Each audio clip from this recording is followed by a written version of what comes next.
네네. 얘기가 많았었는데 사실 저도 고등학교 때 그런 야망이 있어서 서울대 의대를 가고 싶었어요. 근데 고등학교 내신 점수가 저는 1.00이었습니다. 그럼 교과수상을 전과목 다 네, 교과서 다 받았었어요. 고등학교 때부터 의예과가 목표였어요. 네. 전 중학교 때부터 계속 의대 가야지 생각했었어요. 동기가 있으세요? 그냥 주변에서 공부를 잘하면 다 의대에 간다 이런 식으로 말해서 그런 게 무의식 중에 저는 약간 생명과학 이런 거 배울 때도 되게 제가 가장 재미있게 들었던 과목이었기도 하고 의사라는 직업에 대한 동경이 좀 많이 멋있지만 내가 또 뿌듯하면서 재밌게 살 수 있을 것 같다는 생각을 해가지고 수식 뭐뭐 나왔었는지 서울대 의대랑 연세대 의대랑 성균관대 의대, 카톨릭대 의대, 경희대 의대, 부산대 의대 이렇게 오. 썼었어요. 합격하는 거는 몇 군데인지 서울대랑 성균관대 떨어졌고 나머지 네 군데 붙었어요. 저는 그 현역 때는 경희대 의대에 있었고 미련이 남아서 한 번 더 원서를 넣었는데 1차가 돼버려가지고 재수 기준으로는 서울대 의대랑 연세대 의대만 썼습니다. 의대에서 의대 받았어요. 네. 댓글에서 서울대도 충분히 가능할 것 같다 네네. 얘기가 많았었는데 사실 저도 고등학교 때 그런 야망이 있어서 서울대 의대를 가고 싶었어요. 근데 제가 서울대 면접을 보러 갔었는데 그때 인공지능을 의료계에 도입시켰을 때 발생할 수 있는 문제에 대한 보고서를 제가 고등학교 때 작성한 적이 있었거든요. 그래서 그거 관련해서 질문을 주셨는데 제가 막 열심히 답변을 하고 있는데 그 면접관 분께서 인상을 이렇게 찌푸리시더니 고개를 이렇게 갸우뚱하시는 거예요. 그때부터 너무 심장이 철렁해가지고 그 말이 계속 꼬이고 그래서 면접을 완전히 망쳤었어요. 네, 그래서 서울대 의대는 떨어지게 되었어요. 저도 면접을 좀 못 봤던 게 제가 코로나 시절 때 면접을 봐가지고 서울대 면접이 제 대면 첫 번째 면접이었어요. 그래서 가뜩이나 서울대인데 더 떨어서 저도 좀 말도 많이 절고 면접을 잘 못 봤던 것 같습니다. 당시에 좀 우셨어요 그러면? 저는 현역 때 울었던 것 같아요. 왜냐면 서울대가 그때 크리스마스 전날인가? 전전날인가?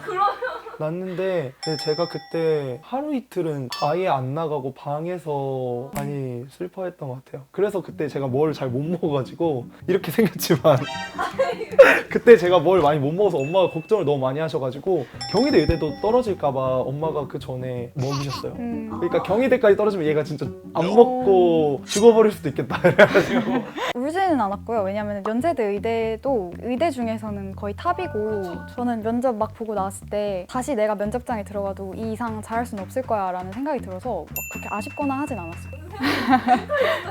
그러니까요. 저는 멘탈이 이렇게 좋은 건 아닌 것 같은데 멘탈을 어떻게 관리하시는지 저는 항상 하는 생각이 있는데 수능 치기 전에도 이 생각을 했었어요. 내가 노력한 것 이상의 결과를 얻으려고 하는 건 요행이고 그런 걸 바라면 안 돼 라는 생각으로 항상 임했거든요. 그래서 내가 노력한 만큼만 돌려받자고 생각을 하니까 그렇게 떨리지는 않더라고요. 대단하다. 반대로 연세대 합격했을 때 오셨어요? 추가 합격으로 빠진 양상을 보니까 붙겠다 싶은 거예요. 그래서 붙었을 때 막 또 울고 그러진 않았어요.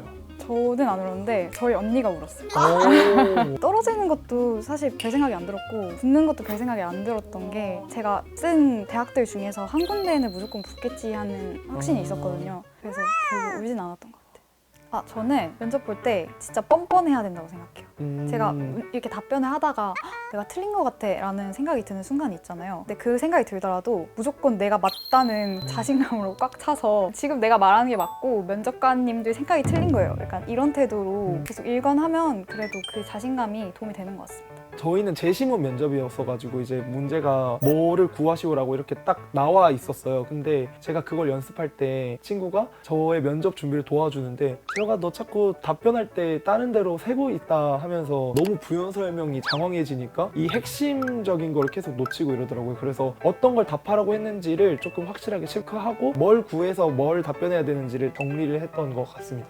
그러면 혹시 두 분은 슬럼프가 있어요? 저는 슬럼프가 중학교 2학년 때였는데 하교를 하고 나서 무조건 공부를 시작해야 되는 것처럼 강박관념이 생긴 거예요. 그래서 공부를 하고 있지 않은 시간에는 막 손이 떨리고 눈물이 나고 그랬었단 말이에요. 그래서 그때 한창 너무 힘들고 그래서 부모님께서 만약 너가 정 그렇게 느끼면 그냥 이번 시험은 준비를 하지 말고 쉬어라 해서 원래는 4주 정도 공부하던가 한 1주 정도만 가볍게 공부하고 시험 치고 그 뒤에는 좀 마음 편안하게 가지려고 노력했었어요. 오. 그때 시험은 청소년 잘 나오죠? 그때는 막 평소 하던 것만큼은 아니었는데 그냥 무난하게 봤습니다. 우와. 그래? 중학교 때. 그러면 쌤님은 살면서 제일 고마웠던 초등학교 때는 사실 등수 개념이 없으니까 그러니까 확인할 수 있는 등수로는 1등만 했었던 것 같아요. 그럼 재영님도 한번 슬럼프 있었는데 저는 슬럼프 중학교 1학년 때는 90등을 했던 걸로 알고 있어요. 중학교 3학년 때랑 이럴 때는 한 자리 등수로 갔다고 선생님께서 말씀을 해주시긴 했습니다. 성적이 수직 상승할 수 있었던 그냥 중학교 1학년 때 공부를 안 해서 성적이 안 나왔던 거여가지고 혹시 모두 다 잘 보시는 편이에요? 저는 그 활동호 수영으로 입학을 했는데 최저가 있었거든요. 그래서 그냥 최저 맞추는 정도로 네, 했었던 저도 것 같습니다. 비슷했어요. 긴장 때문에 막 시험 망치고 그러다가요. 저는 그런 적이 있었는데요. 시간이 부족하니까 수학 시험 때 막 손이 진짜 발발발 떨리더라고요. 근데 애들도 다 어렵다고 생각을 하고 10초, 20초 정도 눈 감고 그냥 이렇게 뱉어서 좀 마음 가라앉히고 할 수 있다, 할 수 있다 그냥 약간 마음속으로 많이 외치고 기도 같은 거 많이 했던 것 같습니다. 저는 초중학교 때는 되게 성적에 집착을 너무 하다 보니까 시험 기간이 되면 되게 예민한 아이였어요. 그랬는데 이게 시간이 지나면서 자연스럽게 해결된 것 같기도 하고 아까 말씀드린 것처럼 내가 가진 만큼의 결과를 얻길 바라야지 그 이상을 바라면 안 된다라는 생각을 언젠가부터 했거든요. 그래서 그 생각을 하게 된 이후로부터는 뭔가 좀 긴장이 잘 안 됐던 것 같아요. 그럼 두 분은 계산 실수 거의 안 하시는 편이에요? 네, 계산 실수는 해본 적 없고요. 그리고 저는 약간 신기하게 운이 있었던지는 모르겠는데 저는 검사할 때 틀린 거를 웬만하면 약간 잡아내더라고요. 이 문제 조금 쎄한데 이랬던 것들을 옆에다 좀 이렇게 세모라도 표시를 해놔가지고 그 문제 다시 보면 또 틀려있고 막 그랬던 적이 많아서 검사할 때 많이 정정을 했던 것 같아요. 저는 평소에 문제집 풀 때는 계산 실수를 종종 했었는데 시험 문제를 풀 때는 좀 더 정신을 바짝 차리고 하다 보니까 계산 실수를 많이 하진 않았던 것 같아요. 학창 시절 고등학교 때 연애 추천 비추천 하나 둘 셋. 비추천. 비추천? 경험이 사실 제가 안 했어가지고 뭔가 하면 비추천 추천할 수 있을 것 같은데 저도 안 했었는데 저는 애초에 연애를 하면은 성적이 잘 안 나올 것 같아서 일부러 좀 경계했었어요. 제가 혹시라도 마음이 갈까봐 좀 경계하는 편이었어요. 네.